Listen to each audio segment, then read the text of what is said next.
Hello students, welcome to our YouTube channel only commerce. Student, हमारा chapter चल रहा था कैपिटल बस्टिंग, और जैसा कि मैंने आपको बताया था कैपिटल बस्टिंग को हम 3 पार्ट्स में करने वाले हैं, जिसमें से पार्ट 1 मैं होप करता हूँ कि आप लोगों ने देख लिया होगा, और पार्ट 2 को आज हम डिस्कस करने वाले हैं डिटेल में। तो हम लोगों ने पे बैक पीरियड मेथड को डिस्कस कर लिया था, पोस्ट पे बैक प्रॉफिटेबिलिटी को डिस्कस कर लिया था, अकाउंटिंग रेट ऑफ रिटर्न को डिस्कस कर लिया था, एनपीवी मेथड और प्रॉफिटेबिलिटी इंडेक्स को हमने डिस्कस कर लिया था। स्टूडेंट, मैं आपको discounted pay back period method नहीं कराने वाला हूँ, या फिर ये कह सकते हैं कि मैं आपको शॉर्ट में कराने वाला हूँ। जो हमारा पे बैक पीरियड मेथड था बिल्कुल डिक्टो वही काम करना है हमें डिस्काउंटेड पे बैक पीरियड में। अंतर केवल कितना सा है कि पे बैक पीरियड मेथड में देखो हम लोग क्या करते थे, investment divided by cash inflow after tax but before depreciation हम करते थे। तो डिस्काउंटेड पे बैक पीरियड में भी हमें यही फॉर्मूला यूज लेना है, लेकिन ये जो कैश इनफ्लो है इसकी हमें परजेंट वैल्यू निकालनी है, और परजेंट वैल्यू निकालना हमने एनपीवी में बिल्कुल अच्छे से सीखा है। तो डिस्काउंटेड पे बैक पीरियड को करवाने की बिल्कुल भी रिक्वायरमेंट नहीं है। ये जो CF80 है ये हमें डायरेक्टली काम में नहीं लेकर इसकी परजेंट वैल्यू हमें कैलकुलेट कर लेनी है। तो आज हम एक वेरी इंपॉर्टेंट मेथड डिस्कस करने वाले हैं, IRR। सबसे ज़्यादा क्वेश्चन कैपिटल बस्टिंग में IRR से ही पूछे गए हैं। तो आज का जो 1 घंटे का या इससे भी ज़्यादा बड़ा वीडियो हमारा होने वाला है, उसमें हम केवल IRR को ही डिस्कस करने वाले हैं। तो देखो IRR के अंदर क्या होता है, देखो IRR के नाम से ही लग रहा है इंटरनल रेट ऑफ रिटर्न। तो हमारा आंसर किस में आएगा, परसेंटेज में आएगा। हम एक रेट कैलकुलेट कर रहे हैं, और एक ऐसी रेट कैलकुलेट कर रहे हैं जिससे परजेंट वैल्यू ऑफ इनफ्लो और परजेंट वैल्यू ऑफ आउटफ्लो दोनों बराबर हो जाए। फिर से सुनिए मेरी बात, देखो इंटरनल रेट ऑफ रिटर्न के अंदर हम क्या करेंगे, एक रेट कैलकुलेट करेंगे। मान लीजिए कि हमारा आंसर 8% आ रहा है।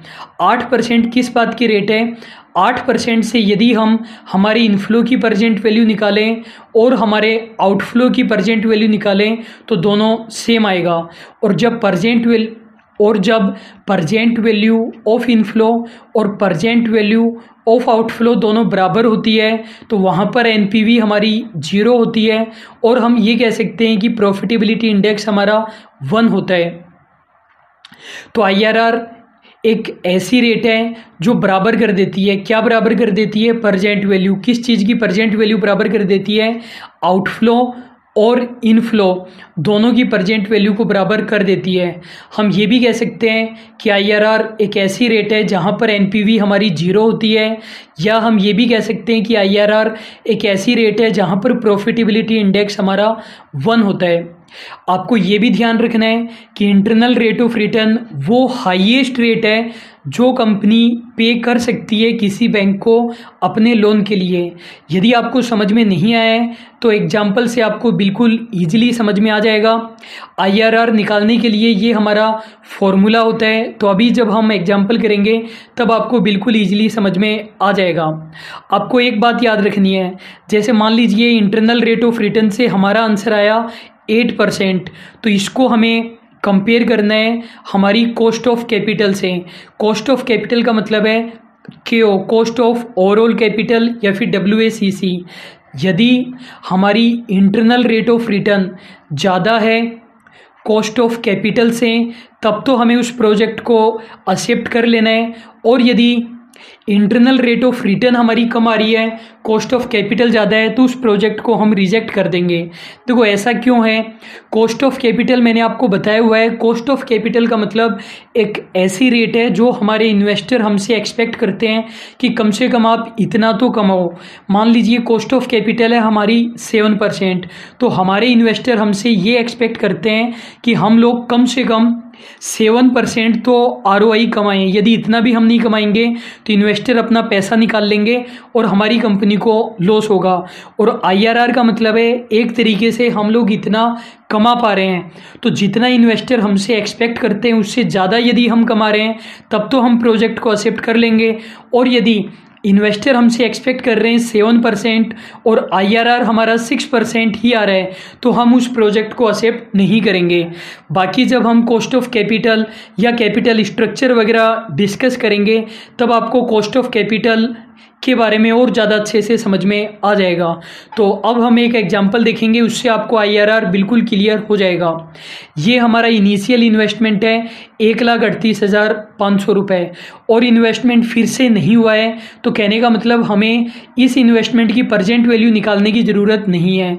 रीज़न आप समझ गए होंगे कि प्रजेंट वैल्यू हम कैलकुलेट क्यों नहीं कर रहे हैं, क्योंकि ये पैसा हमने आज ही तो लगाया है और इसकी प्रजेंट वैल्यू तो उतनी ही आएगी, तो हमें कैलकुलेट करने की रिक्वायरमेंट बिल्कुल भी नहीं है। लाइफ हमें दी गई है 5 ईयर और CFAT यानी cash flow after tax but before depreciation हमें दिया गया है 30,000 रुपये, 40,000 रुपये, 60,000, 30,000 और 20,000 रुपये।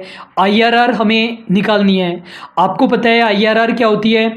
एक ऐसी रेट जिससे प्रजेंट वैल्यू ऑफ इनफ्लो और present value of outflow equal आती है। तो हम देखो कैसे कैलकुलेट करेंगे। यहाँ पर मैंने जो ऊपर दिए गए इनफ्लो है वो लिख दिए हैं 30,000, 40,000, 60,000, 30,000, 20,000।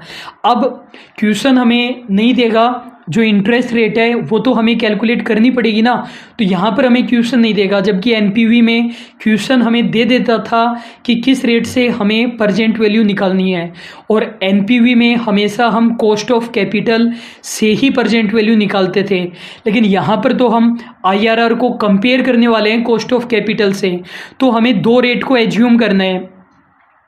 जैसे मैंने यहाँ पर एज्यूम की है, एक तो 6% एज्यूम की है मैंने और 12% एज्यूम की है। आप बोलोगे कि एज्यूम आपने किस बेसिस पर की है?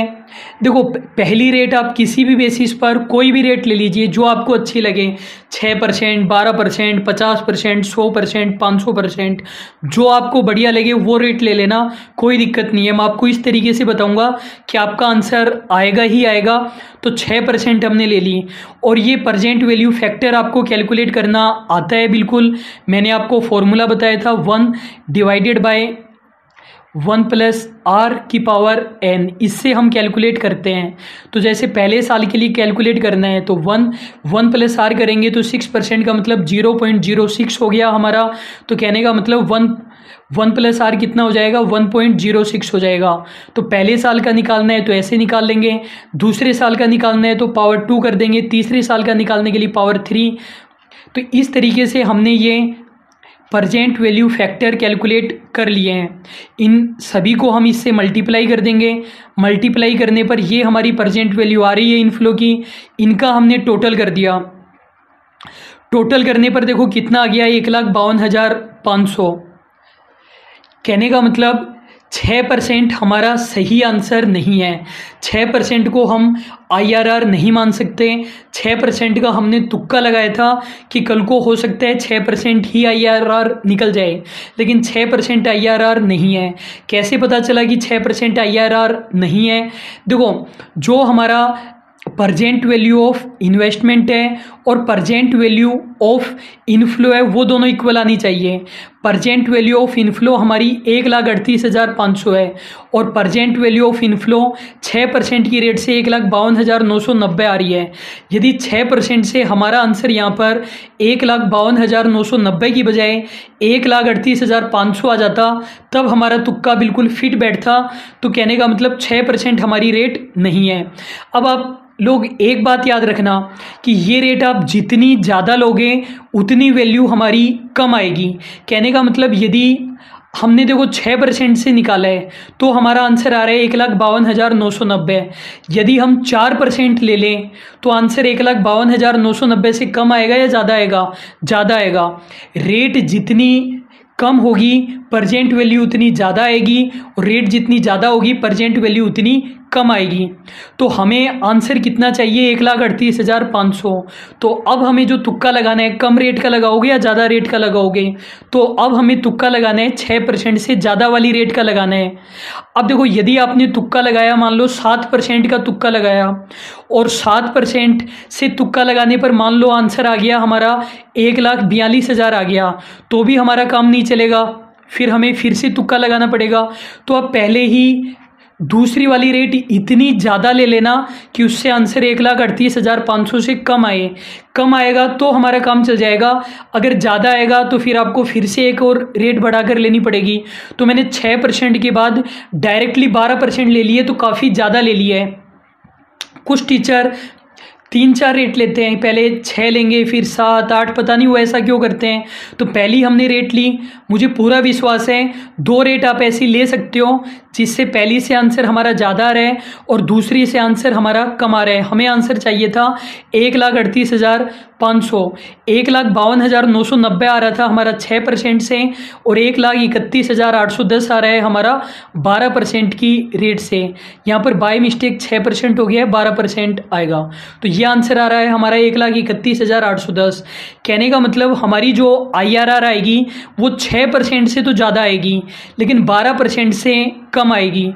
और ज़्यादा नज़दीक हमारा आंसर किसके है, 1,52,990 के नज़दीक है हमारा आंसर, या फिर 1,31,810 के नज़दीक है? सीधी सी बात है, 1,31,810 के नज़दीक ही तो है 1,38,500। तो हमारा आंसर 12% के लगभग आएगा, हम ये कह सकते हैं 10% के लगभग आएगा, लेकिन हमें तो आंसर बिल्कुल एग्जैक्ट चाहिए। तो एग्जैक्ट आंसर निकालने के लिए हमें ये वाला फॉर्मूला लगाना होता है, LDR plus P1 minus Q divided by P1 plus P2 को मल्टीप्लाई करना है HDR माइनस LDR। ये फॉर्मूला देखो आपको याद करना ही पड़ेगा। मैंने कहा था आपको पार्ट 1 में कि 10-15 फॉर्मूलाज तो हमें याद करने ही पड़ेंगे। वैसे एग्जाम में आपके ऑप्शनल क्वेश्चन आएंगे तो मैंने डायरेक्टली आपको तरीका भी बता दिया, वैसे इतने बड़े क्वेश्चन नहीं आते हैं MCQ एग्जाम में, फिर भी हमें पूरा समझना है। तो देखो पूरा आंसर हम कैसे निकालेंगे, ये हमारा फॉर्मूला है। तो मैं यहाँ पर आपको कैलकुलेट करके बता देता हूँ। सबसे पहले हमें LDR रखनी है, तो LDR हमारी कितनी है 6, जो कम वाली रेट है। उसके बाद हमें करना है कि कम वाली रेट से परजेंट वैल्यू कितनी आई थी। कम वाली रेट से हमारी वैल्यू आई थी 1,52,990 रुपये। उसके बाद इसमें से हमें माइनस कर देना है जो हमारा इनिशियल इन्वेस्टमेंट था, कहने का मतलब 1,38,500। फिर इसको हमें डिवाइड करना है, किससे हमें डिवाइड करना है, P1 माइनस P2 से। P1 का मतलब कम वाली रेट से हमारा आंसर कितना आया था 1,52,990, और इसमें से हमें माइनस कर देना है P2 मतलब ज़्यादा वाली रेट से हमारी परजेंट वैल्यू कितनी आई थी 1,31,810। और फिर हमें इसको मल्टीप्लाई करना पड़ेगा। इसको मल्टीप्लाई देखो हम किससे करेंगे, HDR माइनस LDR, मतलब ज़्यादा वाली रेट माइनस कम वाली रेट। तो यहाँ पर मैंने देखो सोल्व किया है, तो जब हम 1,52,990 में से 1,38,500 माइनस करेंगे तो आएगा 14,490, और जब हम 1,52,990 में से 1,31,810 माइनस करेंगे तो आएगा 21,180, और 12 माइनस 6 करेंगे तो 6 हमारा आंसर आएगा ही। तो पहले हमें इसको डिवाइड कर लेना है, डिवाइड कर लेना है और डिवाइड करने के बाद 6 से मल्टीप्लाई कर देना है। तो डिवाइड करने के बाद जब आप 6 से मल्टीप्लाई करोगे तो 4.24 आएगा, और उसमें हमें 6 को जोड़ देना है, तो हमारा आंसर 10.24 एग्जैक्ट आ जाएगा। मेरी आप लोगों को एक एडवाइस है, और एडवाइस हमारी हमेशा ही मेहनत कराने वाली होती है। देखो जो भी अच्छे रास्ते होते हैं, ऊंचाइयों पर ले जाने वाले रास्ते होते हैं, उसमें हमेशा आपको जोर आएगा। यदि कोई तरीका आपको आसान लग रहा है तो आप ये याद रखना कि आप ऊपर की तरफ नहीं बढ़ रहे हो, आप नीचे की तरफ, ढलान की तरफ जा रहे हो। आप लोग सक्सेस की तरफ नहीं, फेलियर की तरफ जा रहे हो। और किसी तरीके में आपको मेहनत लग रही है तो मतलब आप ऊंचाइयों की तरफ जा रहे हो। तो मैं आप लोगों से ये कहने वाला था कि चाहे आपके एग्जाम में बड़े क्वेश्चंस आए या नहीं आए, न्यूमेरिकल क्वेश्चंस आए या नहीं आए, जो मैंने एग्जांपल्स बताए हैं वो आप लोगों को रजिस्टर में करके देखने हैं। आप लोग कैलकुलेटर काम में ले सकते हैं, कोई दिक्कत नहीं है, लेकिन आपको ये सभी एग्जांपल्स करके ज़रूर देखने हैं। तो आई होप आपको ये समझ में आ चुका है। तो देखो एक बार मैं फिर से बता देता हूँ, आईआरआर एक ऐसी रेट है जिससे परजेंट वैल्यू ऑफ इनफ्लो और परजेंट वैल्यू ऑफ आउटफ्लो बराबर आ जाती है। कहने का मतलब यहाँ पर एनपीवी 0 होती है, या हम कह सकते हैं प्रॉफिटेबिलिटी इंडेक्स 1 होता है। ये वो हाईएस्ट रेट है जो कंपनी पे कर सकती है। ये ज़्यादा होनी चाहिए, आईआरआर ज़्यादा होनी चाहिए हमारी कॉस्ट ऑफ कैपिटल से, तभी हम प्रोजेक्ट को एक्सेप्ट करेंगे, वरना हम प्रोजेक्ट को रिजेक्ट कर देंगे। अब देखो कई बार क्या होता है, देखो एनपीवी आप कैलकुलेट करते हो तो एनपीवी में आंसर एक से ज़्यादा देखो नहीं आ सकता। अगर क्वेश्चन एक ही है तो एक से ज़्यादा आंसर नहीं आ सकता, लेकिन जो आईआरआर है वहाँ पर एक ही क्वेश्चन के एक से ज़्यादा आंसर आ जाएंगे। एक ही क्वेश्चन के एक से ज़्यादा आंसर देखो कब आएंगे। सबसे पहली बात मैंने बताया मल्टीपल आईआरआर का मतलब क्या है। मल्टीपल आईआरआर का मतलब है हमारे जो आंसर है वो एक से ज़्यादा आ रहे हैं। एक ही क्वेश्चन की रेट 8% भी आ रही है और 6% भी आ रही है। ये वाली प्रॉब्लम केवल कब अराइज होगी, ये वाली प्रॉब्लम केवल तभी अराइज होती है जब हमारा जो कैश इनफ्लो है, जो हमारा कैश इनफ्लो है मतलब CFAD वो नॉर्मल नहीं है, अब नॉर्मल है। CFAD यहाँ पर होंगे इन्वेस्टमेंट, जो इन्वेस्टमेंट है वो हमारा नॉर्मल नहीं होकर अब नॉर्मल है। जैसे देखो मैं आप लोगों को एक एग्जांपल समझाता हूँ। जो हमारा पिछले वाला एग्जाम्पल था उसके अंदर तो देखो इन्वेस्टमेंट कितना हो रहा था, 1,38,500। इन्वेस्टमेंट केवल एक बार हुआ था या बार बार हुआ था? एक बार ही हुआ था। और जो इनफ्लो था वो हमारा बार बार हो रहा था। आउटफ्लो को मैं ब्रैकेट में लिख रहा हूँ क्योंकि हमारा पैसा गया है, और इनफ्लो को मैं बिना ब्रैकेट के लिख रहा हूँ क्योंकि पैसा हमारे पास आया है। तो इन आउटफ्लो हमारा एक ही बार हुआ था, ये टफ कॉन्सेप्ट है, अच्छे से समझना। पैसा हमारा एक ही बार गया था लेकिन आया था पैसा कई बार, तो हमने परजेंट वैल्यू केवल इनफ्लो की ही निकाली, आउटफ्लो की हमें निकालने की ज़रूरत नहीं पड़ी। अब मान लीजिए कि 3 बार आउटफ्लो हुआ है। पहली बार हमने 50,000 रुपये का इन्वेस्टमेंट किया, फिर हमने 40,000 रुपये का इन्वेस्टमेंट किया, फिर हमने 1,00,000 रुपये का इन्वेस्टमेंट फिर से कर दिया। इन तीनों को मैंने ब्रैकेट में लिख दिया है। पैसा हमारी जेब से गया है मतलब ये इन्वेस्टमेंट हमने किया है, और पैसा हमारा आया है 4 बार आया है। मान लो 1,00,000 रुपये आए, फिर 2,00,000 रुपये आए, फिर 1,50,000 रुपये फिर से आए, फिर 3,00,000 रुपये आए। मतलब 3 बार तो हमारा आउटफ्लो हुआ है और 4 बार हमारा इनफ्लो हुआ है। अब देखो जब हमने परजेंट वैल्यू ऑफ इनफ्लो निकाली थी फर्स्ट क्वेश्चन में, तो हमने 2 रेट को तुक्का मानकर निकाल ली थी। और 2 रेट हमने तुक्का किस हिसाब से निकाली थी? आउटफ्लो को ध्यान में रखकर 2 रेट हमने मान ली थी कि 1,38,500 के बराबर आंसर लाना है। लेकिन अब आप ये बताओ मुझे, यहाँ पर जो 1,00,000, 2,00,000, 1,50,000, 3,00,000 का इनफ्लो है, इसकी परजेंट वैल्यू मैं किस रेट से निकालूं? आप ये कहना चाहते हो कि 2 रेट को तुक्का मान लो, लेकिन उन 2 रेट को मैं तुक्का भी किस हिसाब से मानूं? वहाँ पर हमारे पास बेस था 1,38,500। आप बोलोगे कि यहाँ पर भी आप बेस ले लो, ये जो 1,90,000 है, तो कोई 1,90,000 को हम नहीं ले सकते क्योंकि इसकी भी हमें परजेंट वैल्यू निकालनी पड़ेगी। तो जो आउटफ्लो है उसकी तो परजेंट वैल्यू निकालनी पड़ेगी इनफ्लो के हिसाब से, और इनफ्लो वाले की परजेंट वैल्यू हमें निकालनी पड़ेगी आउटफ्लो के हिसाब से। तो कहने का मतलब बहुत ज़्यादा कॉम्प्लेक्स हमारा इक्वेशन हो चुका है। और यहाँ पर यदि हम कैलकुलेट करेंगे तो रेट 1 नहीं आएगी, 1 से भी ज़्यादा रेट आ जाएगी। तो आई होप मैं आपको जो समझाना चाहता हूँ, मैं आपको 2 रेट कैलकुलेट करके नहीं बताऊँगा, मैं आपको बस ये समझाना चाहता हूँ कि मल्टीपल आईआरआर आ सकती है। मल्टीपल आईआरआर केवल कब आएगी? जब 1 से ज़्यादा बार इन्वेस्टमेंट हो रहा है, 1 से ज़्यादा बार आउटफ्लो हो रहा है, तब आएगी। यहाँ पर मैंने लिखा है मल्टीपल आईआरआर का मतलब है 1 से ज़्यादा आईआरआर आ रही है। ये तब होता है जब नॉन नॉर्मल कैश फ्लो होता है। नॉन नॉर्मल कैश फ्लो का मतलब है non continuous stream of net cash outflow. कहने का मतलब पहले हमारा इनफ्लो हुआ, फिर आउटफ्लो, फिर इनफ्लो, फिर से आउटफ्लो हो गया, तब ये प्रॉब्लम अराइज होती है। अब हमारा नेक्स्ट कॉन्सेप्ट है देखो जो एनपीवी और आईआरआर है, दोनों के अंदर देखो क्या डिफरेंस है। सबसे जो मेन डिफरेंस है वो ये वाला है। एनपीवी के अंदर हम ये अजम्पशन लेकर चलते हैं कि हमने जो हमारे इनफ्लो को री इन्वेस्ट किया था वो कॉस्ट ऑफ कैपिटल वाली रेट पर किया था। ये मैंने आपको बताया था कि एनपीवी में हम ये अजम्पशन लेकर चलते हैं, जबकि आईआरआर के अंदर तो हम ऐसी अजम्पशन लेकर ही नहीं चलते। आईआरआर के अंदर हम प्रेजेंट वैल्यू की कोई रेट फिक्स थोड़ी रहती है, वहाँ पर तो हम तुक्के से लगा रहे हैं। आईआरआर के अंदर तो हम खुद ही रेट कैलकुलेट कर रहे हैं, तो यहाँ पर ये अजम्पशन नहीं होती है। अब देखो जनरली क्या होता है, यदि मान लीजिए हमारे पास केवल एक ही प्रोजेक्ट है, केवल एक ही प्रोजेक्ट है, आपको केवल टीवी परचेज करना है और कुछ भी परचेज नहीं करना, तो एक ही प्रोजेक्ट है। अब आप यदि आईआरआर मेथड लगाओगे या एनपीवी मेथड लगाओगे, यदि आप आईआरआर मेथड लगाओगे या एनपीवी मेथड लगाओगे तो कोई भी दिक्कत नहीं है, दोनों से ही हमें सही पता चलेगा कि प्रोजेक्ट ए हमारा बढ़िया है या नहीं है। कोई भी मेथड आप लगा सकते हो।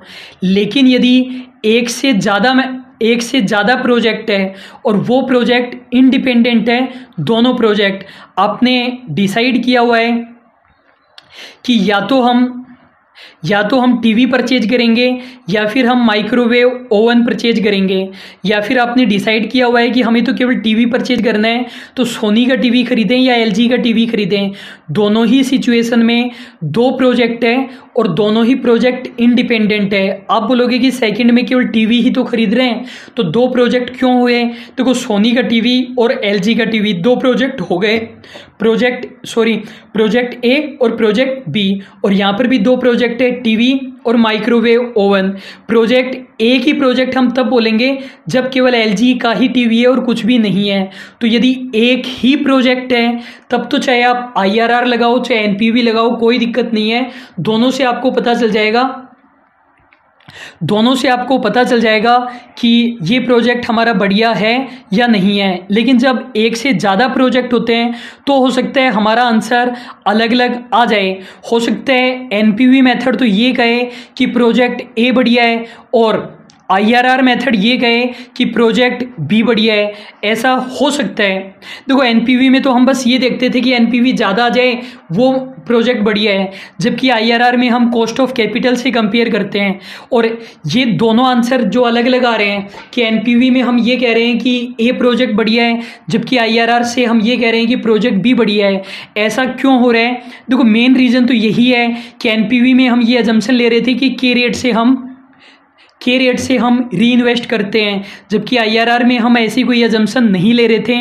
उस रेट के कारण आ रहा है, और उस रेट के कारण भी क्यों आ रहा है? क्योंकि अमाउंट अलग अलग है और आप प्रेजेंट वैल्यू अलग अलग रेट से निकाल रहे हो, और जो इनफ्लो और आउटफ्लो है उसका भी टाइम अलग है।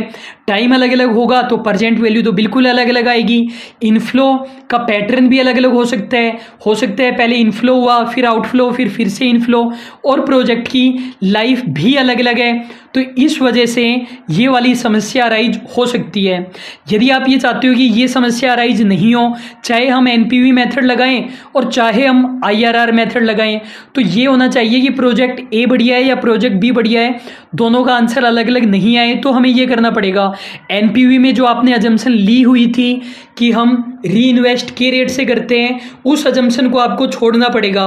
मतलब एनपीवी को मॉडिफाई करना पड़ेगा, या फिर आप आईआरआर को मॉडिफाई करो। मतलब आईआरआर में आप अजम्पशन नहीं ले रहे थे कि री इन्वेस्ट हम के रेट से करेंगे, वो अजम्पशन ले लो। कहने का मतलब जब हम ये करेंगे तो सेम ही बना दिया हमने मेथड को। मतलब एनपीवी को हमने आईआरआर बना दिया या फिर आईआरआर को हमने एनपीवी बना दिया, तब तो आंसर सेम आना ही है। अब ये हमारा नेक्स्ट कॉन्सेप्ट है एनपीवी प्रोफाइल। आप बोलोगे कि ये एनपीवी प्रोफाइल है तो एनपीवी मेथड में पढ़ाना चाहिए, आप आईआरआर में क्यों पढ़ा रहे हो? यहाँ पर हमें आईआरआर की थोड़ी सी ज़रूरत पड़ सकती है, इसलिए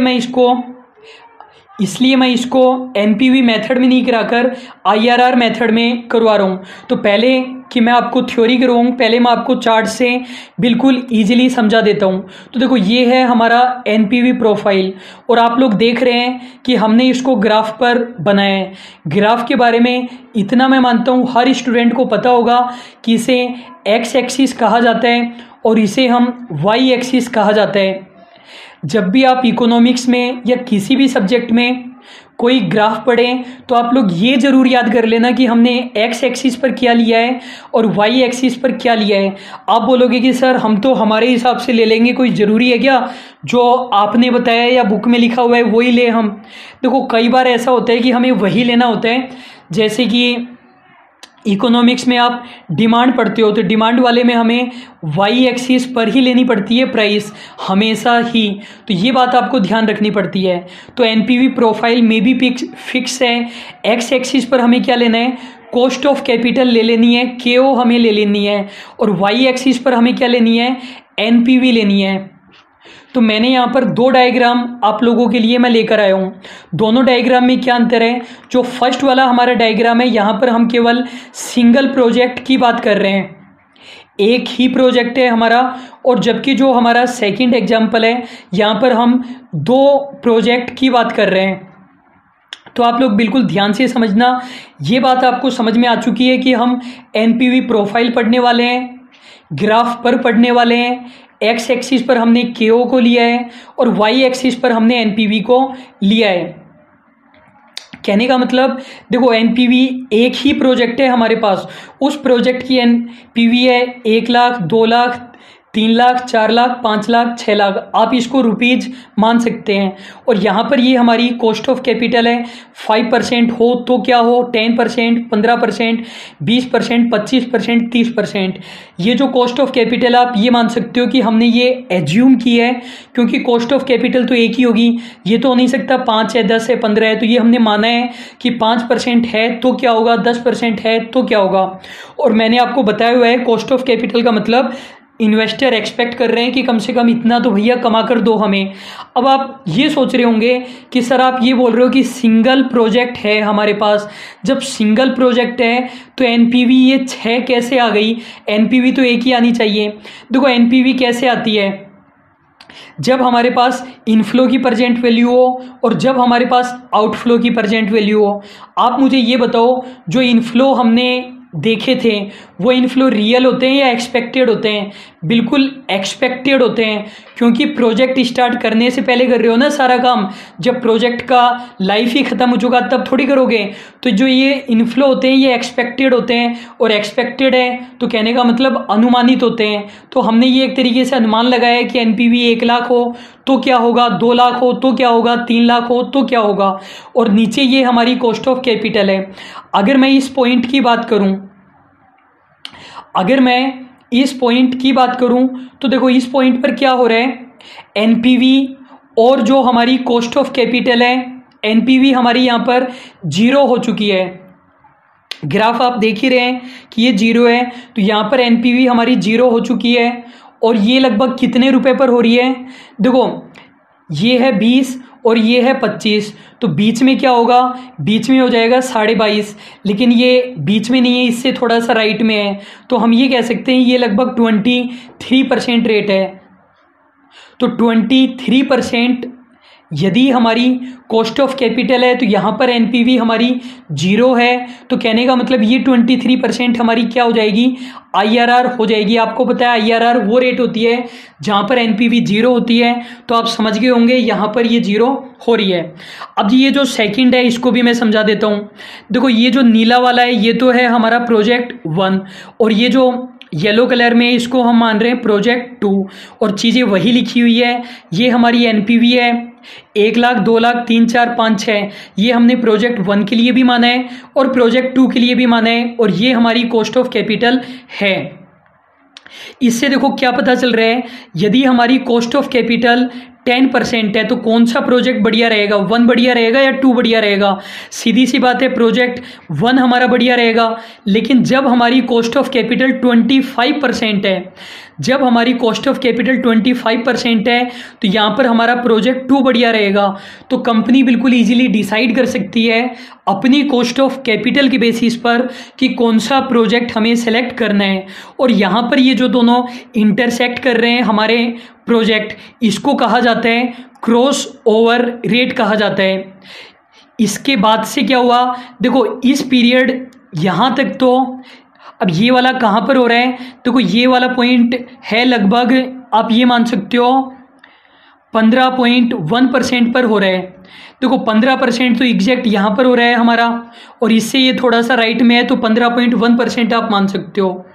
जब तक 15.1% हमारी कॉस्ट ऑफ कैपिटल है तब तक हमारा प्रोजेक्ट 1 बढ़िया है, और जब 15.1% से ज़्यादा हमारी कॉस्ट ऑफ कैपिटल हो जाए तो प्रोजेक्ट 2 हमारा येलो वाला बढ़िया रहेगा।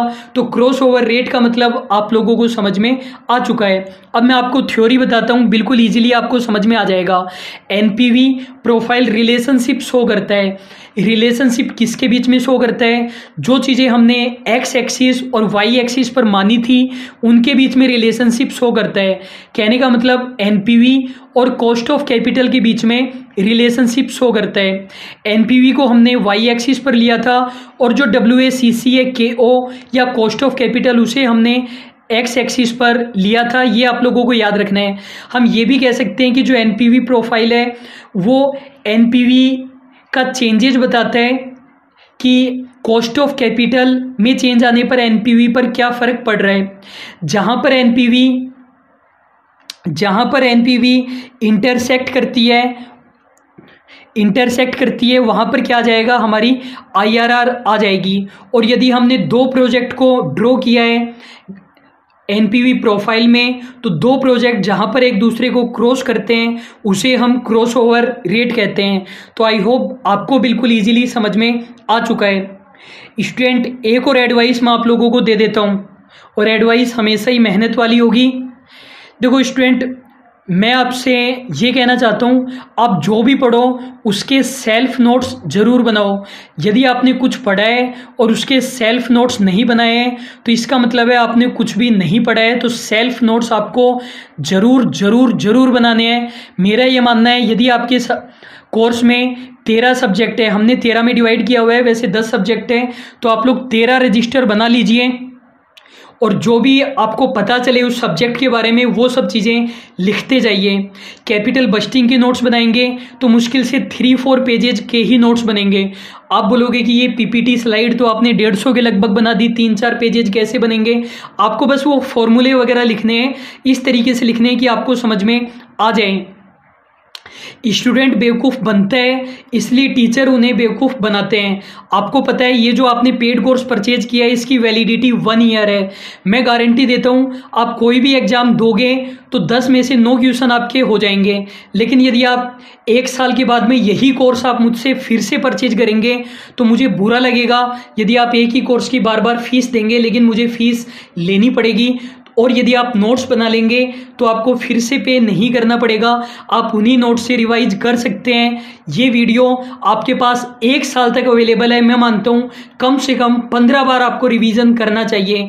यदि आप फीस पे करने के बाद में भी बेनिफिट नहीं उठाते हैं तो मैं मानता हूँ कि कोर्स परचेज करने का कोई भी फ़ायदा नहीं है। तो स्टूडेंट, आपको मेरी बात बिल्कुल इजीली समझ में आ गई होगी।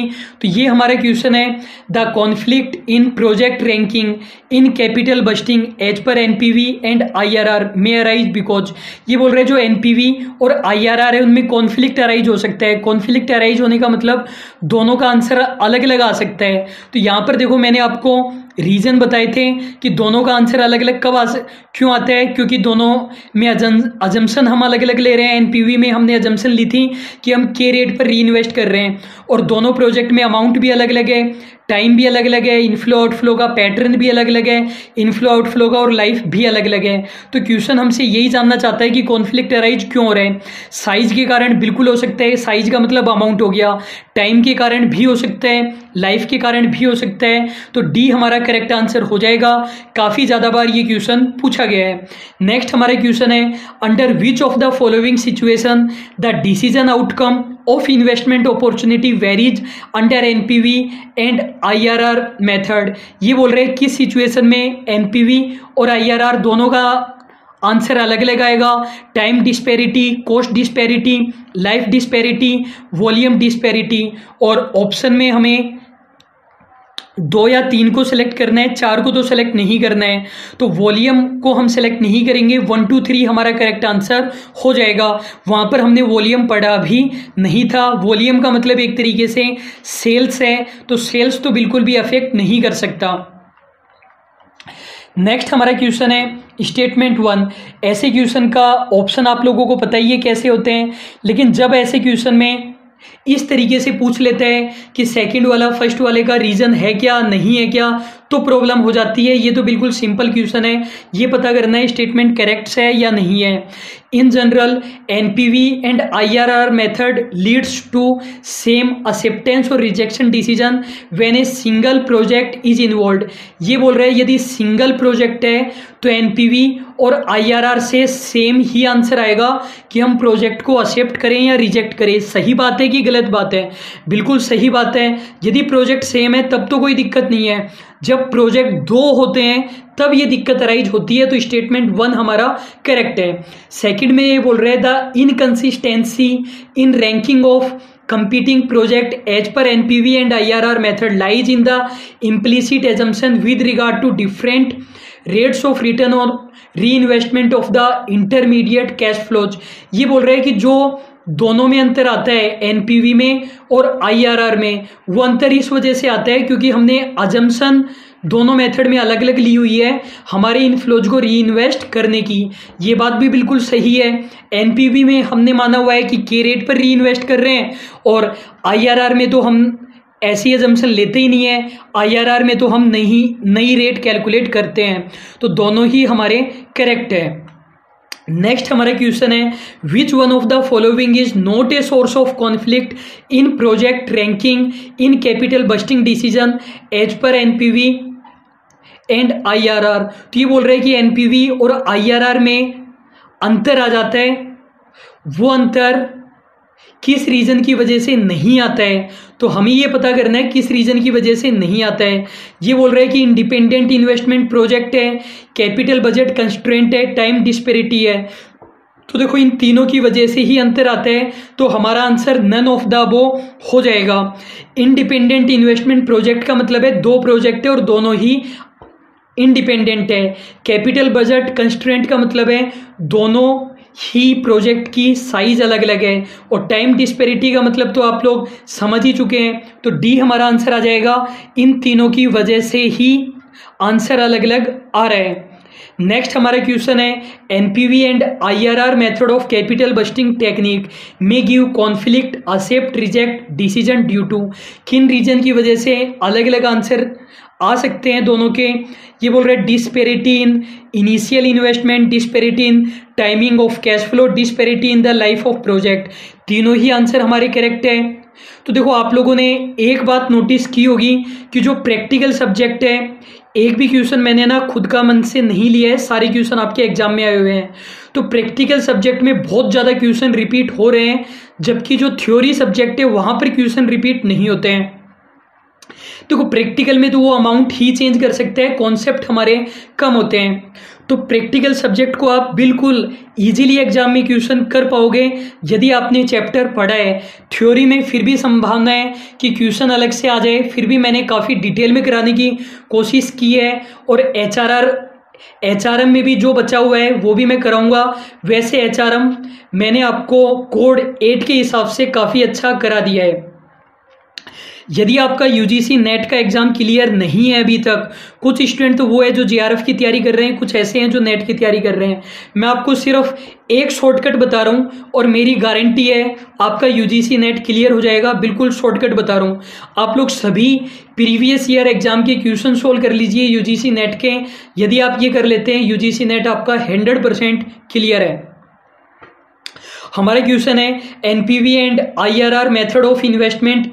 आपको 1 रुपया भी खर्च नहीं करना पड़ेगा, बस पास्ट एग्जाम की क्वेश्चन कीजिए और आपका यूजीसी नेट क्लियर हो जाएगा। कोई कोर्स परचेज करने की ज़रूरत नहीं है।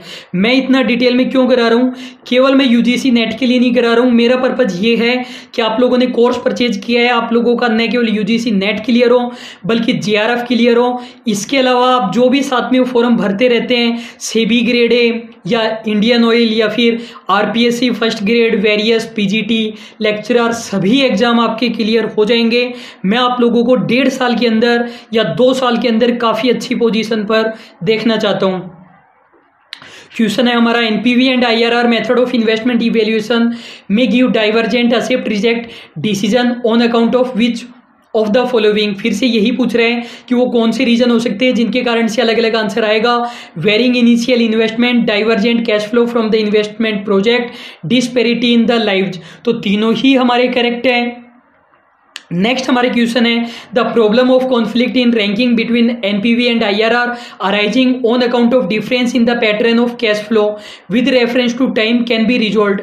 ये बोल रहे हैं कि जो दोनों में डिफरेंस आ रहा है कि एनपीवी तो बोल रहे हैं प्रोजेक्ट ए बढ़िया है भैया और आईआरआर बोल रहा है प्रोजेक्ट बी बढ़िया है, ये प्रॉब्लम कैसे दूर की जा सकती है। तो दोनों ही बातें सही है, एनपीवी को आईआरआर बना दो, आईआरआर को एनपीवी बना दो, एनपीवी में ये अजम्पशन हटा दो कि हम के रेट से री इन्वेस्ट करेंगे, या फिर आईआरआर में ये अजम्पशन ले लो कि हम के रेट से री इन्वेस्ट करेंगे, प्रॉब्लम आपकी सॉल्व हो जाएगी। जब दोनों को हमने सेम ही बना दिया तो आंसर तो सेम आना ही है।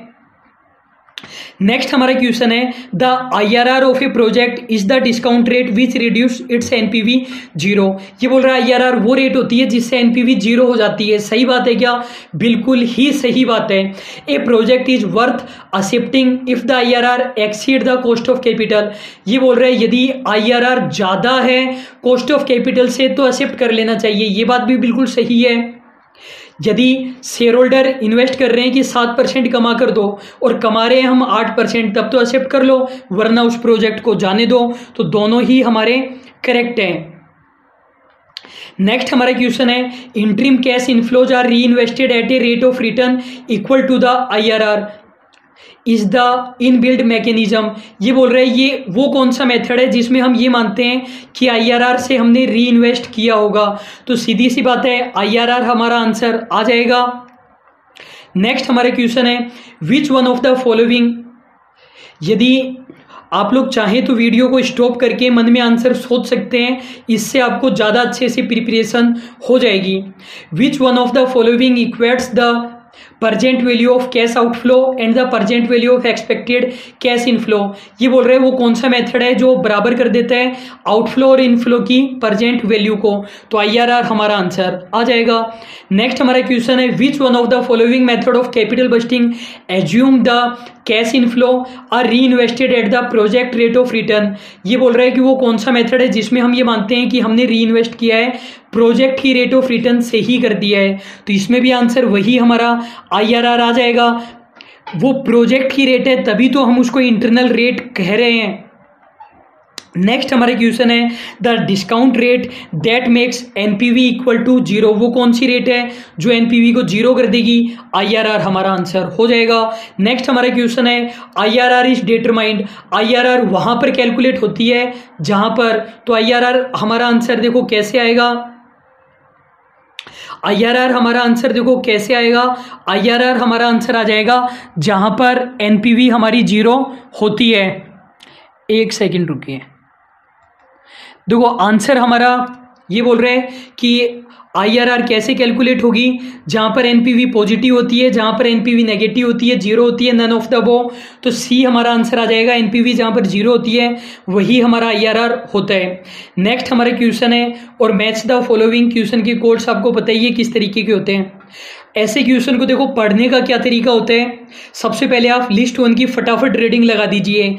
एग्जाम के लिए मैं बता रहा हूँ इसलिए आपको तरीका देख लेना है। तो पहले लिस्ट 1 की हम फटाफट रीडिंग लगा देंगे, NPV, IRR, profitability index, payback period. फिर लिस्ट 2 की फटाफट रीडिंग लगा दीजिए, under certain circumstances it's reciprocal is a good approximation of the rate of return, shareholder wealth maximization, possibility of multiple outcome in single calculation, measure of project relative profitability। ये हमें दिया हुआ है। अब हम हमारा क्वेश्चन करते हैं। मान लीजिए कि एनपीवी के बारे में हमें पता नहीं चल रहा है, तो आईआरआर के बारे में हम आते हैं। आईआरआर में देखो आंसर क्या आएगा। आईआरआर में आंसर आएगा हमारा 3 आएगा। केवल आईआरआर ही है जिसमें एक से ज़्यादा आंसर आ सकते हैं। फिर देखो प्रॉफिटेबिलिटी इंडेक्स, मान लीजिए इसके बारे में भी हमें पता नहीं चल रहा है। फिर देखो ये जो तो एनपीवी था इसके अंदर हमारा आंसर आ जाएगा 2 आ जाएगा, शेयर होल्डर की वेल्थ को मैक्सिमाइज करता है। फिर देखो हमें दिया गया है हमारी दो चीज़ें बच गई है। एक तो बच गया है प्रॉफिटेबिलिटी इंडेक्स, तो इसके अंदर हम कर देंगे 4 measure of project relative profitability. मैंने आपको बताया था कि जो एनपीवी मेथड होता है वो तो एब्सोल्यूट मेथड होता है, हम कंपेयर नहीं कर सकते, लेकिन प्रॉफिटेबिलिटी इंडेक्स रिलेटिव होता है क्योंकि वहाँ पर हम कंपेयर कर सकते हैं। हमने वहाँ पर प्रेजेंट वैल्यू ऑफ इनफ्लो ली थी, प्रेजेंट वैल्यू ऑफ आउटफ्लो ली थी, आंसर हमारा ये आया था 1.07, तो बिल्कुल ईजिली हम कंपेयर कर पा रहे हैं। और जो पे बैक पीरियड है उसके अंदर आंसर आ जाएगा हमारा 1, तो 2, 3, 4, 1 हमारा करेक्ट आंसर हो जाएगा, बिल्कुल हो जाएगा। अब मैं आपको ये बता देता हूँ, देखो ये 3 चीज़ें तो आपको समझ में आ गई होगी कि ये आंसर हमारा क्यों आया। डी वाला आपको समझ में नहीं आया होगा कि पे बैक पीरियड के अंदर पता नहीं ये क्या लिखा हुआ है, under certain circumstances it's reciprocal is a good approximation of the rate of return. देखो ये आंसर क्यों आया, आप मुझे ये बताइए। पे बैक पीरियड का फॉर्मूला क्या होता है? पे बैक पीरियड का फॉर्मूला होता है investment divided by cash inflow after tax but before depreciation. ये बात कर रहा है इसके रेसिप्रोकल की। रेसिप्रोकल का मतलब इसका उल्टा करना है, तो उल्टा यदि मैं कर दूं CF80 डिवाइडेड बाय इन्वेस्टमेंट, तो आपको क्या लग रहा है ये क्या बन गया? CF80 अपन इन्वेस्टमेंट करेंगे तो ये तो एक तरीके से प्रॉफिट की रेट कैलकुलेट कर रहा है। यदि मैं इसको 100 से मल्टीप्लाई कर दूं तो हमारा आंसर परसेंटेज में आ जाएगा, और 100 से मल्टीप्लाई नहीं भी करूं तो भी ये प्रॉफिट की रेट बता रहा है। तो ये यही तो बोल रहे हैं कि जो पे बैक पीरियड होता है उसका जो रेसिप्रोकल होता है वो लगभग हमें रेट ऑफ रिटर्न बता देता है।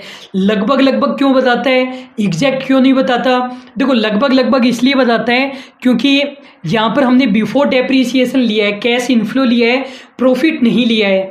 यदि हम इसमें डेप्रीसिएशन वापस नहीं जोड़े तो एग्जैक्ट हमारा ARR वाला आंसर आ जाएगा। कहने का मतलब जैसे हमारा आंसर है, मान लीजिए कि हमारा पे बैक पीरियड का आंसर आ रहा है 5 आ रहा है, और यदि हम इसका रेसिप्रोकल कर देते हैं, रेसिप्रोकल का मतलब 1/5 कर देते हैं, और यदि मैं इसको 100 भी कर दूं तो 20% हमारा एक तरीके से प्रॉफिट आ जाएगा। तो आई होप आपको डी वाला अच्छे से समझ में आ चुका है। देखो स्टूडेंट, होता क्या है, हो सकता है एग्जाम में क्वेश्चन केवल इस डी वाले का ही अलग से बनाकर पूछ लिया जाए, इसलिए आपको इसी तरीके से ही पढ़ना है। मेरी गारंटी है यदि आप 1 या 1.5 साल इस तरीके से मेहनत कर लेते हैं, डेली ज़्यादा नहीं बस 5 घंटे निकाल लीजिए अपनी लाइफ के लिए, और 1.5 साल यदि आप मेहनत कर लेंगे, दुनिया का कोई एग्ज़ाम नहीं है जो आपका क्लियर नहीं होगा। जिस एग्ज़ाम में आप हाथ आजमाओगे वो आपका क्लियर हो जाएगा और बहुत बेस्ट पोजीशन पर आप रहोगे। नेक्स्ट हमारा क्वेश्चन है, in which of the following appraisal criteria of capital budgeting the use of varying opportunity cost of capital as a discount factor is possible. ये बोल रहे हैं कि वो कौन सी कैपिटल बस्टिंग की टेक्निक है जिसमें आप डिस्काउंट फैक्टर के लिए डिफरेंट रेट कम में ले सकते हो। ये जो अपॉर्चुनिटी कॉस्ट बोल रहे हैं, देखो वो जो हम रेट कम में लेते हैं वो एक तरीके से अपॉर्चुनिटी कॉस्ट ही तो है, तभी तो हमने प्रेजेंट वैल्यू निकाली है। 100 रुपये की वैल्यू 5 साल बाद में 150 रुपये क्यों होगी? क्योंकि हम उसे कहीं इन्वेस्ट करेंगे। तो ये बोल रहे हैं कि वो कौन सा मेथड है जिसके अंदर हम डिफरेंट रेट कम में ले सकते हैं। तो देखो इन दोनों के तो आप वैसे ही क्रॉस लगा दो, क्योंकि ये तो ट्रेडिशनल या नॉन डिस्काउंटेड मेथड है, तो यहाँ पर डिफरेंट रेट लेने का तो सवाल ही पैदा नहीं होता। यहाँ पर तो हम रेट ही कम में नहीं लेते, और IRR में भी आप ये नहीं बोलोगे कि डिफरेंट रेट कम में ले रहे हैं, वो तो हम तुक्का लगा रहे थे, फाइनल रेट तो हमारी एक ही आ रही थी। तो NPV हमारा आंसर हो जाएगा। जो रेट क्वेश्चन बोले वो रेट हम लगा सकते हैं, और हमने NPV प्रोफाइल भी देखा था तो हम डिफरेंट रेट लगाकर देख भी रहे थे। तो A हमारा करेक्ट हो जाएगा। नेक्स्ट हमारा क्वेश्चन है वही मैच द फॉलोइंग का, NPV, payback period, IRR, ARR हमें दिया गया है number of years required to recover the original cash outlay invested in a project, it is the rate of return which equates the present value of anticipated net cash outflow with the initial outlay, it is found out by dividing the average after tax profit by the average investment. कहने का मतलब ये बात कर रहे हैं profit divided by average investment की। और फोर्थ में बोल रहे हैं it is the difference between the present value of net inflow and present value of cash outflow. कहने का मतलब ये बात कर रहे हैं present value of inflow minus present value of outflow.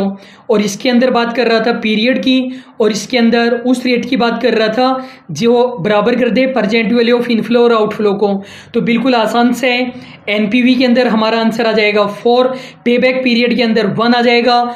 जो 8 मेथड हम पढ़ने वाले हैं उनमें से पीरियड में आंसर केवल पेबैक पीरियड का ही आता है, और किसी भी मेथड का आंसर ईयर में आ ही नहीं सकता, सभी का आंसर बाकी का अमाउंट में आता है। आईआरआर के अंदर आंसर हमारा 2 आ जाएगा, और एआरआर के अंदर आंसर हमारा 3 आ जाएगा। 4, 1, 2, 3 हमारा करेक्ट आंसर हो जाएगा। तो स्टूडेंट देखो ये सभी मेथड हमें पढ़ने थे, ट्रेडिशनल मेथड, डिस्काउंटेड मेथड और compounding method. Payback period method हमने पढ़ा, post back profitability, ARR method, और डिस्काउंटेड वाले के अंदर हमने discounted payback period, NPV, profitability index और आईआरआर। मैंने आपको डिस्काउंटेड पेबैक पीरियड मेथड नहीं कराया, मैंने आपको ये बता दिया है कि पेबैक पीरियड में जो हमारा तरीका था उसी से निकल जाएगा, बस प्रेजेंट वैल्यू हमें निकालनी है। एक मेथड हम और देख लेते हैं, उसके बाद मैं आपको क्विक रिवीजन करा दूंगा। तो वो कंपाउंडिंग में हम देखेंगे टर्मिनल वैल्यू मेथड। कंपाउंडिंग का मीनिंग मैंने आपको पहले से ही बताया हुआ है। डिस्काउंटिंग के अंदर हम प्रेजेंट वैल्यू देखते हैं, और कंपाउंडिंग के अंदर हम फ्यूचर वैल्यू देखते हैं। टर्मिनल वैल्यू के नाम से ही लग रहा है, टर्मिनल वैल्यू का मतलब लास्ट वाली वैल्यू। आज हमारे पास 100 रुपये है, वो 5 साल के बाद में 150 बन जाएंगे, तो टर्मिनल वैल्यू कौन सी है? 150 रुपये है। इस मेथड को आप अच्छे से समझना कैसे हम, तो ये क्या मानकर चलता है कि जो भी इनफ्लो हमारे पास आ गया ना, उसको हम अदर प्रोजेक्ट में री इन्वेस्ट कर देंगे। तो ये 3 स्टेप हमें काम में लेनी है। पहले हमें हमारे इनफ्लोज की फ्यूचर वैल्यू निकालनी है, फिर हम उसकी प्रेजेंट वैल्यू निकालेंगे, उसके बाद हम एनपीवी निकालेंगे। तो अब हम क्वेश्चन देखते हैं, एग्जाम्पल देखते हैं, उससे आपको बिल्कुल इजीली समझ में आ जाएगा। फॉर्मूले की आपको बिल्कुल भी टेंशन नहीं लेनी है, 1% भी नहीं लेनी है। फॉर्मूला याद नहीं करना है, करोगे तो ज़्यादा परेशान होगे। मुझे पता है फॉर्मूला आसान तरीका है, फॉर्मूला याद करने के बाद दिमाग नहीं लगाना पड़ता, बस फॉर्मूला पुटअप करो आंसर आ जाता है। लेकिन मैंने आपको बताया हुआ है आसान तरीका आपको हमेशा ढलान की तरफ लेकर जाएगा, और कठिन तरीका आपको ऊंचाइयों की तरफ लेकर जाएगा। इन्वेस्टमेंट दिया हुआ है 2 लाख रुपए, लाइफ दी हुई है 5 साल, इनफ्लो बोल रहे हैं कि 1.5 लाख रुपए हमारे पास आ रहे हैं, 1.5 लाख रुपए हमारे पास आ रहे हैं पर एनम, 5 सालों के लिए आ रहे हैं। कॉस्ट ऑफ कैपिटल दी हुई है 12%। कॉस्ट ऑफ कैपिटल को क्या काम में लोगे? प्रेजेंट वैल्यू निकालने के लिए। जो स्टेप 2 में हम प्रेजेंट वैल्यू निकाल रहे हैं वो हम कॉस्ट ऑफ कैपिटल से निकालेंगे, तो ये हमारी स्टेप 2 में काम में आएगी, स्टेप 1 में मत लगा देना। और ये जो एक्सपेक्टेड इंटरेस्ट रेट ऑफ री इन्वेस्टमेंट बोल रहे हैं, ये हम काम में लेंगे स्टेप नंबर 1 में। देखो इसका मतलब क्या है, ये बोल रहे हैं कि पहली साल के एंड पर हमारे पास जो 1.5 लाख रुपए आए ना, वो हमने कहीं इन्वेस्ट कर दिए, 7% का रिटर्न हमें मिलेगा। और जो दूसरी साल के एंड पर 1.5 लाख रुपए आए, वो एक ऐसी जगह हमने लगा दिए जहाँ पर से भी 7% ही आएगा। जो तीसरी साल के एंड पर आए वो हमने 8% वाले में लगा दिए। इसका ये मतलब है, अब हमें ये बताना है टर्मिनल वैल्यू मेथड के हिसाब से बताना है कि हमें प्रोजेक्ट को एक्सेप्ट करना है या रिजेक्ट करना है।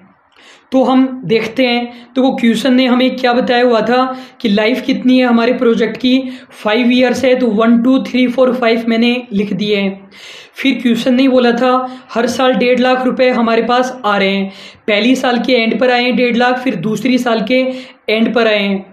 जो री इन्वेस्टमेंट वाली हमें रेट दी गई है वो हमें दी गई है 77899। तो ये मैंने री इन्वेस्टमेंट वाली रेट लिख दी है, ये हमारी के रेट नहीं है, री इन्वेस्टमेंट वाली रेट है। अब देखो 1.5 लाख रुपए को हम कितनी सालों के लिए इन्वेस्ट करेंगे, 4 सालों के लिए इन्वेस्ट करेंगे। 4 सालों के लिए क्यों करेंगे, 1.5 लाख रुपए हमारे पास कब आए हैं, 1 साल के एंड पर आए हैं ना, और लाइफ हमारी कितनी है, 5 साल है हमारी लाइफ, तो 4 सालों के लिए हम लगा देंगे। और जो दूसरे वाले 1.5 लाख रुपए उसे 3 सालों के लिए, फिर 2 सालों के लिए, फिर 1 साल के लिए। और जो लास्ट वाले 1.5 लाख रुपए वो तो भैया 5वें साल के एंड पर आए हैं, तो उसको तो हमने अभी तक इन्वेस्ट किया ही नहीं है। रेट आपके पास है ही 7%, और कंपाउंडिंग फैक्टर आपको निकालना आता है। कंपाउंडिंग फैक्टर आप बोलोगे हमें तो नहीं आता, अभी तक आपने प्रेजेंट वैल्यू फैक्टर ही बताया, कंपाउंडिंग वाला बताया नहीं है। तो देखो 1.5 लाख रुपए की अमाउंट 7% के हिसाब से 1,96,650 कैसे हो जाएगी, इसके मैं आपको 2 मेथड बता रहा हूँ। हमारे पास देखो इनफ्लो कितना है, 1.5 लाख। 1.5 लाख का इन्वेस्टमेंट हमारे पास कब है, 1 साल के एंड पर है।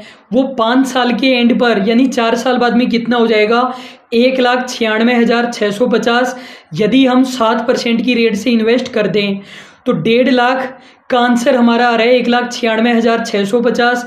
ये कैसे आया, इसके मैं आपको 2 मेथड बता रहा हूँ। पहला वाला मेथड लॉन्ग मेथड है लेकिन कॉन्सेप्चुअल मेथड है, कुछ भी हमें याद नहीं करना। तो देखो 1.5 लाख रुपए थे, 1.5 लाख रुपए में 7% जोड़ दो। 7% जोड़ दोगे तो पहला साल कंप्लीट हो गया ना, मतलब दूसरा साल कंप्लीट हो गया। पहले साल के एंड पर तो पैसे ही आए थे। फिर जो आंसर आया उसमें फिर से आप 7% जोड़ दो।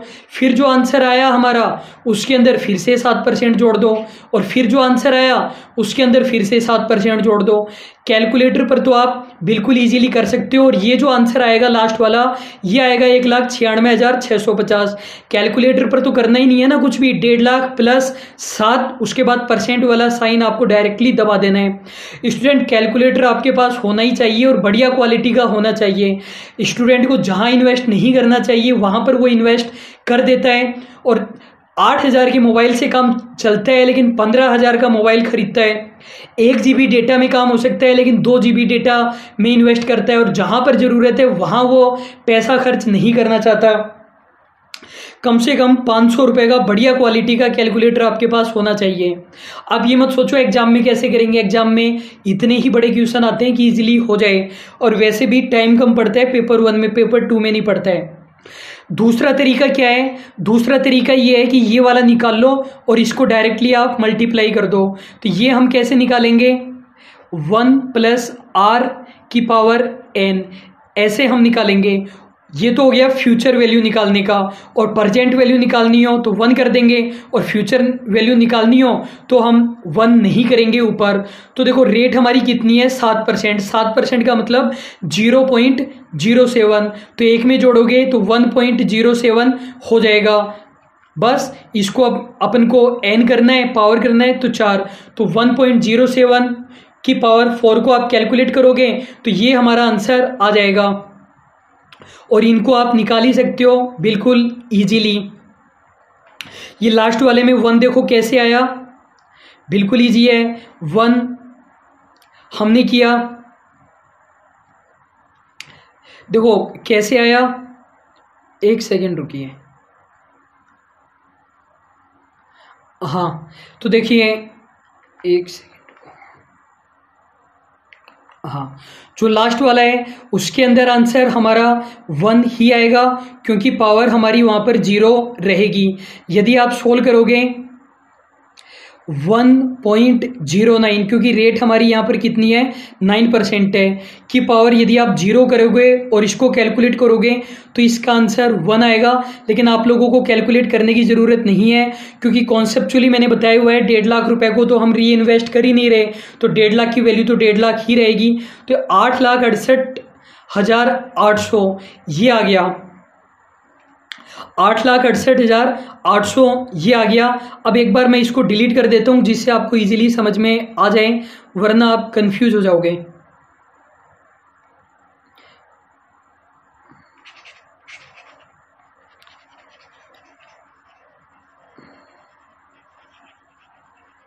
तो आई होप आपको यहाँ तक बिल्कुल इजीली समझ में आ चुका है कि 8,68,800 रुपये हमारे किस तरीके से आए। तो स्टूडेंट अब देखिए किस तरीके से हमें करना है। मैंने आपको बताया था कि हमें सबसे पहले क्या निकालना है। स्टेप नंबर 1 में हमें क्या निकालना है, फ्यूचर वैल्यू निकालनी है। फ्यूचर वैल्यू हमें किसकी निकालनी थी, इनफ्लो की निकालनी थी। तो फ्यूचर वैल्यू आ चुकी है हमारी 8,68,800 और आपको पता है कि ये हमारी फ्यूचर वैल्यू ही है। अब हम निकालेंगे प्रजेंट वैल्यू। प्रजेंट वैल्यू हम किसकी निकालेंगे, इस 8,68,800 की निकालेंगे। कैसे निकालोगे, वो मैंने आपको फॉर्मूला बताया था, C डिवाइडेड बाय 1 + R की पावर n। यहाँ पर आप जो काम में लोगे रेट, ये लोगे 12%, जो कॉस्ट ऑफ कैपिटल वाली रेट है। तो ये आंसर आ जाएगा हमारा 4,92,983। ये हमारी प्रजेंट वैल्यू आ गई। ये हमारी प्रजेंट वैल्यू हो गई 4,92,983 और 2 लाख रुपए का हमारा इन्वेस्टमेंट था। इसकी प्रजेंट वैल्यू निकालने की ज़रूरत नहीं है क्योंकि एक ही बार इन्वेस्टमेंट हुआ है। आंसर हमारा आ गया, कितना आया, 2,92,983 और इसमें भी एनपीवी के जैसे ही है। यदि आंसर पॉजिटिव आए या 0 आए तब तो हमें एक्सेप्ट कर लेना है और यदि आंसर माइनस में आ जाए तो हमें एक्सेप्ट नहीं करना है। तो हम ये कह सकते हैं ये एक तरीके से मॉडिफाइड एनपीवी है। यहाँ पर भी हम एनपीवी कैलकुलेट कर रहे हैं लेकिन बस एक स्टेप हमें यहाँ पर एक्स्ट्रा लगाना पड़ गया। क्वेश्चन हम देखते हैं। लेफ्ट में हमें दिया है payback rate of return, internal rate of return. देखो payback rate of return, internal rate of return, benefit cost ratio, net terminal value method, discounted cash flow technique, compounded value of investment and return, crude method of project evaluation and varying sized project evaluation. तो देखो आप लोगों को पता है कि compounded वाले में तो हमेशा हमारा डी ही आएगा, तो डी वाले के अंदर हमारा आंसर हो जाएगा 2 क्योंकि कंपाउंडेड वाले के अंदर मेथड ही एक है हमारा। फिर देखो क्रूड मेथड कौन सा होता है, वो पे बैक पीरियड वाला हमारा मेथड होता है, तो इसके अंदर 3 हो जाएगा। वो रो मेथड है, सिंपल मेथड है, प्रजेंट वैल्यू कम में नहीं लेते हैं इसलिए उसको मैंने रो मेथड बताया था। क्रूड का मतलब रो हो गया। फिर देखो इंटरनल रेट ऑफ रिटर्न और बेनिफिट कॉस्ट रेशियो 2 चीज़ें हमें दे रखी है। अब ये जो है डिस्काउंटेड कैश फ्लो टेक्निक, ये दोनों में लग सकती है, आईआरआर में भी लग सकती है और बेनिफिट कॉस्ट रेशियो में भी लग सकती है। बेनिफिट कॉस्ट रेशियो का मतलब प्रॉफिटेबिलिटी इंडेक्स हो गया। तो कहने का मतलब हमें ये लगाना पड़ेगा 4th वाला वेरिंग साइज्ड प्रोजेक्ट इवेल्यूशन। तो ये हम लगाएंगे सी वाले में लगाएंगे। मैंने आपको बताया था जब इन्वेस्टमेंट हमारा अलग अलग होता है तो हम पीआई वाला मेथड काम में लेते हैं क्योंकि उससे हम बिल्कुल इजीली कंपेयर कर सकते हैं, इसलिए हम वो वाला मेथड काम में लेते हैं। और जो आईआरआर है उसके अंदर हम 1 कर देंगे तो 3142 हमारा करेक्ट आंसर हो जाएगा। नेक्स्ट हमारा क्वेश्चन है IRR NPV is equal to 0, cost of capital bursting, process of analysing potential fixed asset investment, proportion of equity into cost of equity plus proportion of dept into cost of dept, project is acceptable, NPV is 0। तो देखो सबसे पहले ये बोल रहे हैं IRR. तो देखो आईआरआर से तो हमें अभी पता नहीं चल रहा है। देखो आईआरआर के अंदर हम करेंगे 4 क्योंकि और तो कोई आंसर हो ही नहीं सकता, 4th वाला और किसी में भी सेट हो ही नहीं सकता। सेकंड ये बोल रहा है एनपीवी इज इक्वल टू 0 है तो आप प्रोजेक्ट को एक्सेप्ट कर सकते हो। ये बात आप जरूर ध्यान रखना, ये मत सोचना एनपीवी 0 है तो ना फायदा ना नुकसान, हम तो एक्सेप्ट नहीं करेंगे। कॉस्ट ऑफ कैपिटल के अंदर आ जाएगा 2। ये वाला जो फॉर्मूला है हमारा WACC का है, weighted average cost of capital का। यदि आपने पहले कभी पढ़ा है तो, और ये तो मैं मान ही नहीं सकता कि पहले आपने कभी भी नहीं पढ़ा। बीकॉम सेकेंड ईयर में भी आपने पढ़ा है, एमकॉम में भी आप लोगों ने पढ़ा है। यदि वहाँ पर टीचर ने आपको अच्छे से पढ़ाया होता या फिर टीचर ने तो अच्छे से पढ़ाया था, आपने अच्छे से पढ़ा होता, या फिर टीचर ने भी अच्छे से पढ़ाया था, आपने भी अच्छे से पढ़ा था और आपने सेल्फ नोट्स बनाए होते तो आज आपको परचेज नहीं करना पड़ता और आप लोगों का एग्ज़ाम पहले ही क्लियर हो चुका होता। लेकिन हम पास्ट को चेंज नहीं कर सकते, फ्यूचर को चेंज कर सकते हैं। फिर देखो कैपिटल बस्टिंग, तो इसके अंदर आ जाएगा 1। हम एनालाइज कर रहे हैं fixed asset investment, fixed asset investment यानी लॉन्ग टर्म इन्वेस्टमेंट, तो 4, 3, 2, 1 हमारा करेक्ट आंसर हो जाएगा। तो देखो स्टूडेंट, आज हम बस इतना ही डिस्कस करने वाले हैं। मैं आपको 5 मिनट में रिवाइज करा रहा हूँ, ये आप बिल्कुल भी मिस मत करना। हमने पे बैक पीरियड मेथड पढ़ा, पोस्ट पे back, accounting rate of return, discounted pay back, NPV, profitability index और आईआरआर, और टर्मिनल वैल्यू भी हमने पढ़ लिया। टर्मिनल वैल्यू भी हमने पढ़ लिया। तो मैं आपको शॉर्ट में रिवाइज करा देता हूँ, पूरा चैप्टर रिवाइज करा रहा हूँ, तो बिल्कुल ध्यान से आप लोगों को देख लेना है। मैक्सिमम मैं 5 मिनट आप लोगों की लूँगा।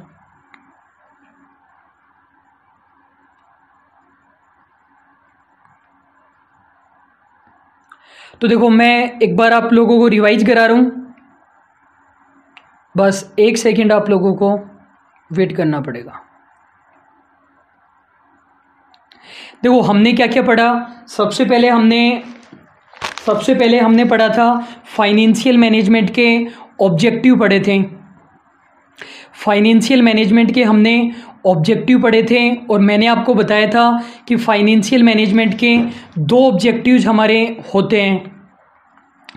एक ऑब्जेक्टिव होता है हमारा प्रॉफिट मैक्सिमाइजेशन, और सेकंड ऑब्जेक्टिव हमारा होता है वेल्थ मैक्सिमाइजेशन। वेल्थ मैक्सिमाइजेशन को ही हम वैल्यू मैक्सिमाइजेशन भी कह सकते हैं।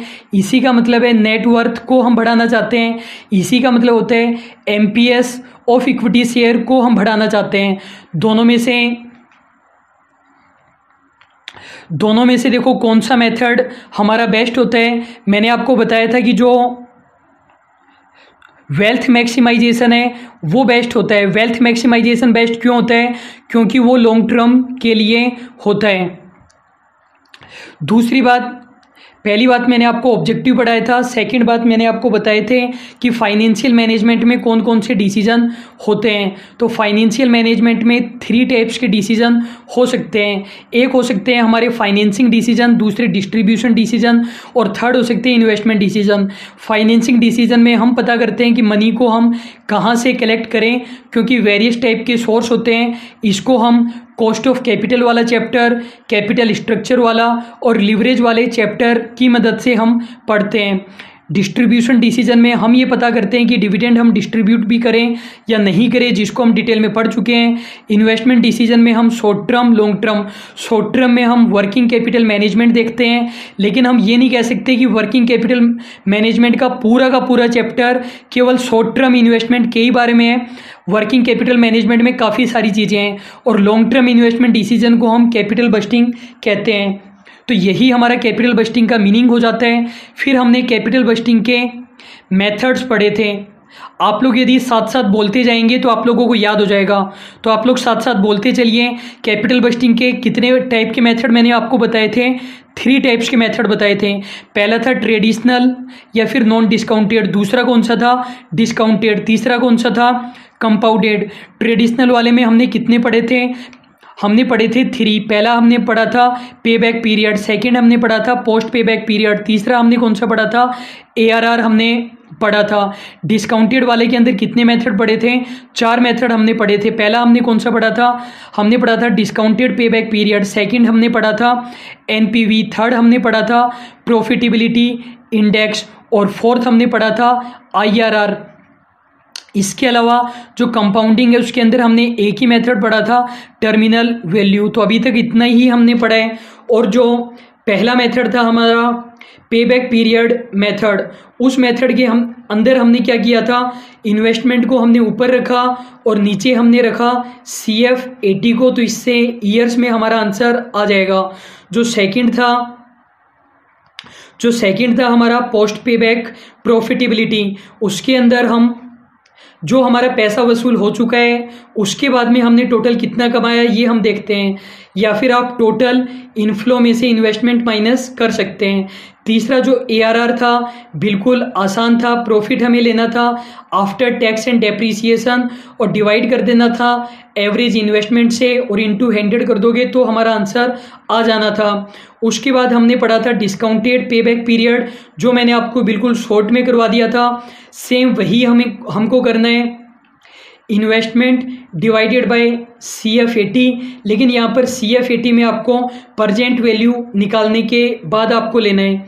फिर हमने जो पढ़ा था NPV के अंदर आप क्या करते हो, जो परजेंट वैल्यू है इनफ्लो की उसमें से आप माइनस कर देते हो परजेंट वैल्यू ऑफ आउटफ्लो, उससे हमारा आंसर आ जाता है। NPV में हम ये अजम्पशन ले रहे थे कि री इन्वेस्ट हम के रेट से कर रहे हैं, प्रॉफिटेबिलिटी इंडेक्स में हम वही कर रहे हैं जो NPV में कर रहे हैं। जो परजेंट वैल्यू ऑफ इनफ्लो है उसको हम बस यहाँ पर डिवाइड कर देंगे परजेंट वैल्यू ऑफ आउटफ्लो से, तो ये एक रिलेटिव हो गया, हम कंपेयर इजीली कर सकते हैं।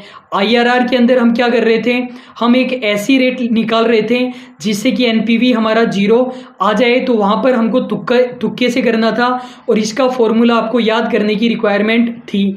और लास्ट मेथड हमने टर्मिनल वैल्यू मेथड पढ़ा था। टर्मिनल वैल्यू मेथड में आप क्या करते हो, सबसे पहले आप लोगों को निकालनी पड़ती है स्टेप नंबर 1 के अंदर फ्यूचर वैल्यू का आप लोगों को टोटल लगा देना है। उसके बाद स्टेप नंबर 2 में परजेंट वैल्यू निकालनी है और उसके बाद आपको NPV कैलकुलेट कर लेना है। लेकिन आप लोगों को ये ध्यान रखना है, फ्यूचर वैल्यू की रेट अपन को क्वेश्चन बताएगा और जो परजेंट वैल्यू है वो हमें के रेट से निकालनी है।